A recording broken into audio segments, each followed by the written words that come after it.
Buen día, mi nombre es Social Alejandro López Velázquez y mi matrícula es BNL 049993. A continuación voy a presentar mi proyecto de la materia Literatura 2 de la segunda oportunidad. El contenido de este proyecto es sobre la poesía en México. Dicho género literario fue muy relevante en el país, ya que a través de él podían expresarse los diferentes autores sobre sus sentimientos e incluso sobre sucesos que pasaban en el país. La poesía de México se dividió en 5 épocas. Fueron la época prehispánica, la época virreinal o del virreinato, la época del México independiente y la época de México contemporáneo. Comenzando con la poesía prehispánica, puede comprender que sus obras son las más limpias. Con limpias me refiero a que no tenían influencias de otras corrientes o de otras ideas, pues los autores eran relacionados a dioses, a la naturaleza, a la agricultura, etc. Siendo Nezahualcóyotl su principal representante y siendo el poema "Eres tú el verdadero", el más famoso de este mismo autor.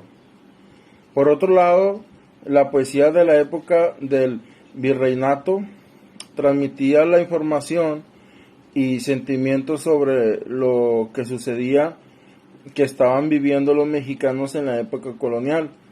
Fue Sor Juana Inés de la Cruz el ícono que marcó la poesía virreinal, y su poema más famoso es Redondillas, aunque yo también represento el poema titulado "Que consuela a un celoso", y se puede ver en la pantalla.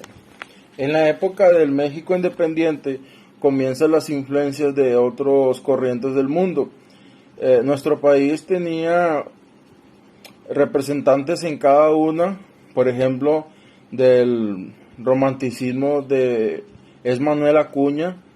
En el modernismo está Amado Nervo, y en el vanguardismo Juan José Tablada. Estos autores ya tenían una identidad propia y sabían qué querían transmitir. Y por último, en la época del México contemporáneo, autores como Salvador Novo se encargaron de innovar la literatura que se tenía en el momento, además de encargarse de difundir las obras entre la sociedad para que fueran más reconocidos. Un dato interesante es que Salvador Novo fue un autor homosexual y fue uno de los mejores autores contemporáneos que tiene la poesía mexicana. En la pantalla pueden ver un pequeño fragmento de su obra titulado Nuevo Amor. Por último, con la realización del proyecto pude aprender mejorar las características propias de cada una de las épocas que atravesó la poesía mexicana, y sobre todo identificando las diferencias tanto en contenidos como en el uso de las palabras que tenían los diferentes autores para en el futuro para poder identificar a qué tipo de poesía pertenecía dicha obra.